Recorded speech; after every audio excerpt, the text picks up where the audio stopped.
আসসালামু আলাইকুম। মেরিনা আক্তার মিম আপুর পার্সেল প্যাকেজ। মূলত আমাদের এই পার্সেলটি ছিল customize parcel. Amul dark chocolate 1 piece ছিল, KitKat 3 finger 1 piece, Dairy Milk ছিল 2 পিস, কিটক্যাট 2 ফিঙ্গার ছিল 6 পিস, স্নিকার্স ছিল 3 পিস, 5 স্টার ছিল আমাদের 2 পিস। টোটাল 15 পিসের এই কাস্টমাইজ প্যাকেজটি চলে যাবে আমাদের মেরিনা আপু মিমের কাছে, নারায়ণগঞ্জে।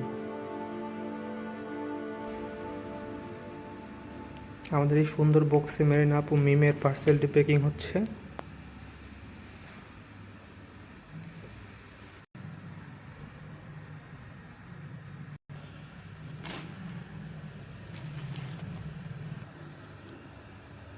আলহামদুলিল্লাহ, আপুর পার্সেল প্যাকেজিং কমপ্লিট।